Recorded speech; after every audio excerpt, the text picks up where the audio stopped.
విశాఖ తీరానికి వచ్చే పర్యాటకులకు ఒక ఊరటనిచ్చే సాంకేతిక శుభవార్త. అలల అందాలను చూసి మురిసిపోయేలోపే ప్రాణాలను సముద్ర గర్భంలోకి లాగేసే రిప్ కరెంట్స్ వైజాగ్ బీచ్లలో ఎంతో మందిని బలి తీసుకుంటున్నాయి. ఏటా సగటున 40 నుండి 50 మంది పర్యాటకులు ఇక్కడ సముద్రంలో మునిగి ప్రాణాలు కోల్పోతున్నారు. ఈ సమస్యకు అడ్డుకట్ట వేసేందుకు అంతరిక్ష పరిశోధన సంస్థ ఇస్రో, ఆంధ్ర యూనివర్సిటీ చేతులు కలిపాయి. ఆర్టిఫిషియల్ ఇంటెలిజెన్స్ ఉపగ్రహ సాంకేతికతతో సముద్రంలోని ముప్పును ముందే పసిగట్టేందుకు సుమారు 22 లక్షల రూపాయల వ్యయంతో ప్రాజెక్ట్ భారతి కింద ఒక విప్లవాత్మక వ్యవస్థను సిద్ధం చేశారు.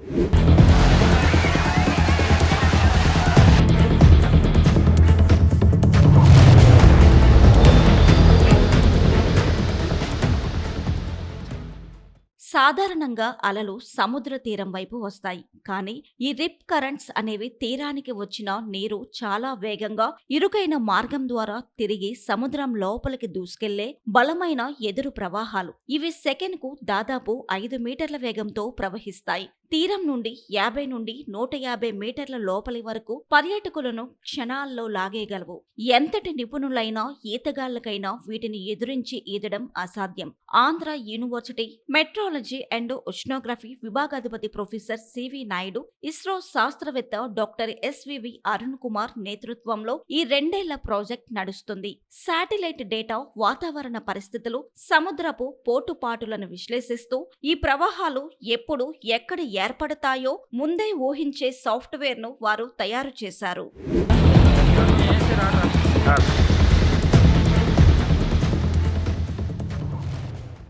ఈ ప్రాజెక్టులో వాడే టెక్నాలజీ నిజంగా అద్భుతం. ఇస్రో శాస్త్రవేత్తలు కేవలం ల్యాబులకే పరిమితం కాకుండా బీచ్లలో ప్రాణ నష్టాన్ని నివారించడానికి next gen AI lifeguard alert system అనే మొబైల్ యూనిట్లను అభివృద్ధి చేస్తున్నారు. దాదాపు 22 లక్షల రూపాయల వ్యయంతో తయారయ్యే ఈ మొబైల్ వాహనాలలో 360 డిగ్రీల ఏఐ కెమెరాలు ఉంటాయి. బీచ్ లోని ఏ ప్రాంతంలోనైనా రిప్ కరెంట్ ఏర్పడిన వెంటనే ఈ ఏఐ వ్యవస్థ ఆటోమేటిక్ గా డేటాను విశ్లేషించి అక్కడ ప్రమాదం ఉందని గుర్తిస్తుంది. 4G లేదా 5G నెట్వర్క్ ద్వారా అక్కడికక్కడే ఉండే లైఫ్ గార్డ్లకు, కోస్టల్ సెక్యూరిటీ పోలీసులకు కంట్రోల్ రూమ్ కు అలర్ట్ మెసేజ్ వెళ్తుంది. దీనివల్ల ప్రమాదం జరగకముందే అప్రమత్తం కావచ్చు.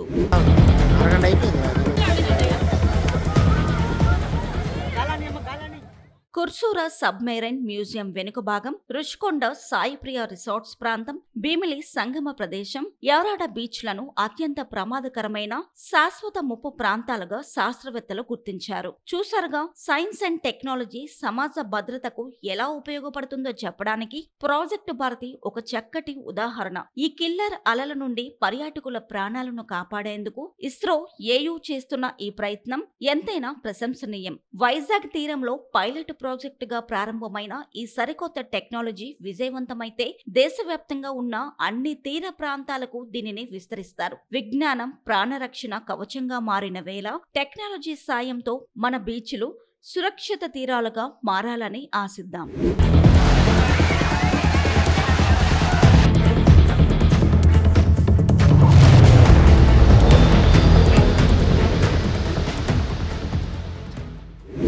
Professor C.V. Naidu, Head of the Department of Meteorology and Oceanography, College of Science and Technology, Andhra University. అక్కడ sack Ahmedabad space application centre ISRO వారు పర్టికులర్గా మనకి రష్మి శర్మ మేడం గారు, అరుణ్ కుమార్ గారు, వారిద్దరూ కూడా అక్కడ సైంటిస్టులు. వారు ఒక ప్రాజెక్ట్ని 22వ సంవత్సరంలో మనకి 3 సంవత్సరాల ప్రాజెక్ట్ని ఇచ్చారు. ఇచ్చిన తర్వాత ఫస్ట్ ఫేజు అవ్వింది. అప్పుడు ఏమేం చేసామంటే మేము రమేష్ గారు ఎన్సెస్ నుంచి, అంటే వాళ్ళు మినిస్టర్ ఆఫ్ ఎర్త్ సైన్స్ నుంచి సైంటిస్ట్ అయిన త్రివేంద్రం, అలాగే అరుణ్ కుమార్ గారు స్పేస్ అప్లికేషన్ సెంటర్ నుంచి, ఇక్కడ మేము ముగ్గురం కలిపి ఒక కార్యక్రమాన్ని చేపట్టడం జరిగింది. దాంట్లో భాగంగా అక్కడ కెమెరాని, ఎక్కడంటే రిషికొండ బీచ్లో ఒక కెమెరాని మేము అమర్చడం జరిగింది. అంటే అది టవర్ మీద పెట్టడం జరిగింది.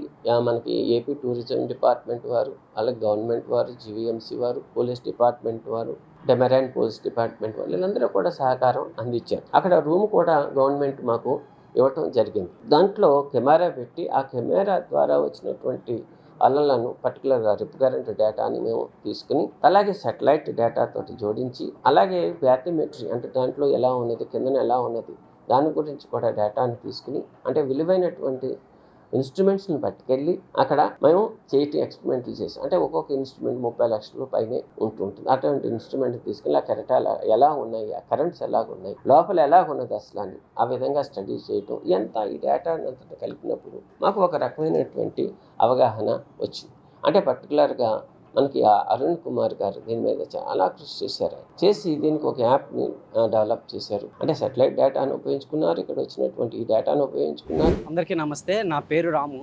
17 ఇయర్స్ నుంచి రుషికొండ బీచ్లో సర్ఫింగ్ నేర్పిస్తాను. అండ్ అలాగనే international ISA surfing association certify course చేశాను.